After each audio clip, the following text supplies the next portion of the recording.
So I tried my hand at some hyper casual Ouroboros builds.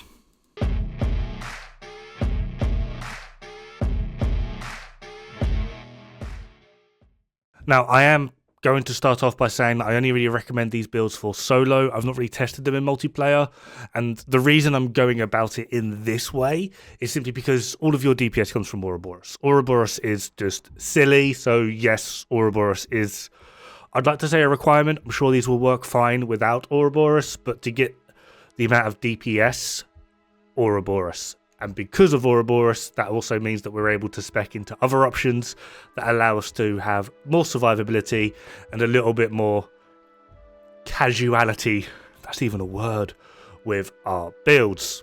Now, these sort of builds are very, very much out of my comfort zone, so please do let me know what you think of them. And for those that have followed me for a while, you're going to be looking at this going, what the hell are these? So I have 3 builds here, and I'm going to try and get through them as quick as possible so I don't waste too much of your time. Up first, we have what I like to call the Oreo Foundry, 4-piece Foundry Bulwark. I'm running a Devil's Due for perfect clutch. Clutch is kind of actually coming in very, very useful with Ouroboros. And I've got a Sokolov chest. Now, this will put us at 69% crit chance. However, that extra 9% is going to double over onto our secondary weapon just in case, so it's not too much of a loss, and it's not really like we could put anything else really there. Now, some of you might be wondering, what about Memento? This is a very, very good choice. However, I really wanted to try and stay away from Memento. However, one thing that I did find when running this build is that it really did kind of suffer against elites. Reds and purples were perfectly fine, easy, had more than enough survivability as well as more than enough damage to get through them in one magazine. However, elites did become a bit of a problem. So one thing I actually wanted to test at some point, I don't really have the time to farm it right now, but try and get myself a red Foundry, opt in for Memento, which is going to give us a skill tier 2 shield, and then potentially on our chest piece we'd run something that allows us to get a blue core, so we can have a skill tier 3 shield, add in technician, skill tier 4, and away we go. And because we're going to be utilizing the shield a lot more in this scenario, we're still going to be reaping the benefits from Foundry, obviously getting some regen from Memento, and hopefully then it would work a little bit better against elites. And another big problem really was, as you just saw there, hopefully, the explosions are kind of an issue. But as you can see here, I struggle against elites. It didn't really have the damage to be able to deal with them quickly and efficiently, and despite all this survivability, I still ended up in a few hairy and prickly situations, which I wasn't best pleased about, but still it is a pretty casual build, and I did find that overall it performed perfectly fine and was able to do heroic missions pretty damn easily. Now for this next build, I'm going to need the people that know me to hold their breath and just prepare yourselves, because we are using bloody Ninja Bike backpack. 3-piece Heartbreaker, Picaro's holster, and then the Night Watcher. The 2-piece Night Watcher, or 2-piece Gila Guard, is mostly redundant. It just gives 10% health. It's mainly there just to ensure that we get 2-piece Brazos, as well as the 4-piece Heartbreaker. However, we do also need Night Watcher in this mix for that 100% scanner pulse cooldown. We're at 59% critical hit chance and 115% critical hit damage.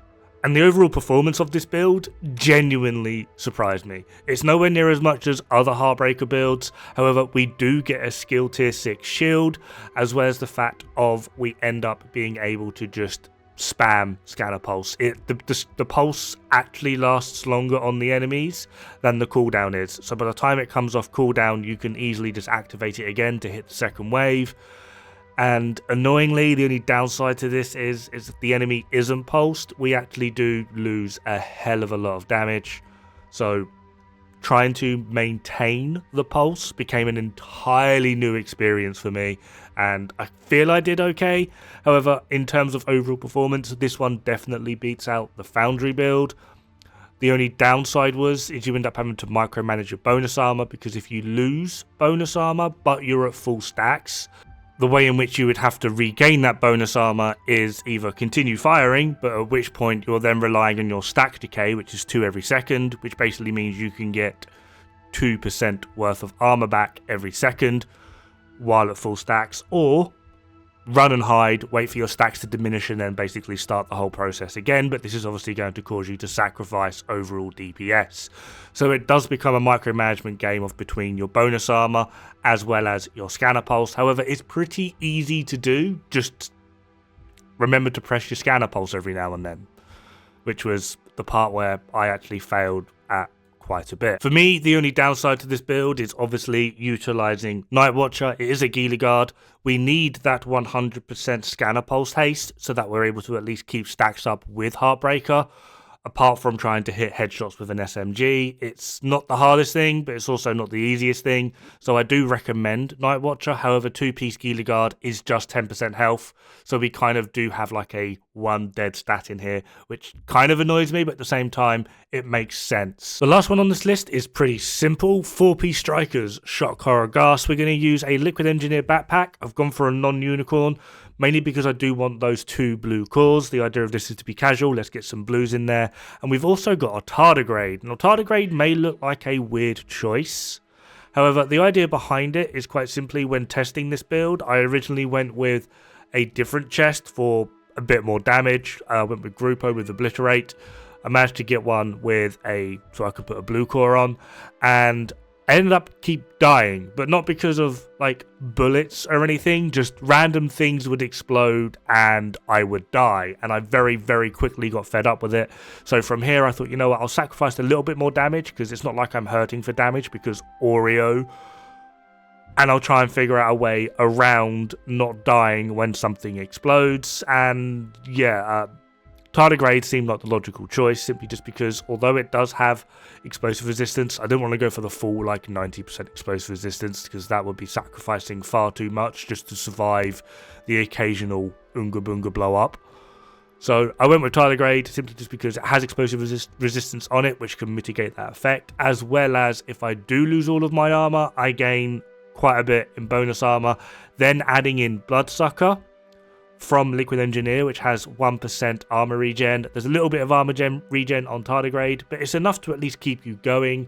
Ends up being like 1.3% armor regen, so that's perfectly fine. And then we're going to run Gunner as our specialization to get 10% armor on kill.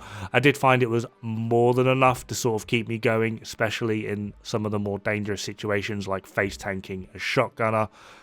It just worked. And then because we're running Strikers, we're not running the chest or the backpack, so our overall DPS is quite low. The amplifier we're getting is only 65%, but we make up for it a little bit with the RPM and the fact that Strikers is just so easy to use. There's basically no mechanic in this build. It ends up being just about the most powerful. However, it is completely self-sufficient. All you do is run around like a lunatic and kill everything, and the rest of the build just takes care of everything for you. So there's no stacking mechanic such as utilizing the pulse on Heartbreaker. I mean, there are stacks, but it's just shoot. There's no I have to pulse things first or I have to get a headshot. With the Foundry build, there was a bit of I need to manage my health with my shield, so I'm actually constantly flipping between health and shield. And obviously Clutch as well does have a mechanic involved. So this is very much the most simplistic, which is also probably one of the main reasons that I like it. It is literally just point and shoot, and the build just takes care of itself. This is also probably the easiest to swap around to get into multiplayer. Just put the Striker's backpack on, and then I've just gone with Bellstone. You can put something else there if you want. I would recommend a blue. Keep yourself with 2 blues. Keep it casual, keep it simple. And then from here, obviously, Tardigrade is going to help with your overall team, but you have more DPS because you're running the Striker's backpack.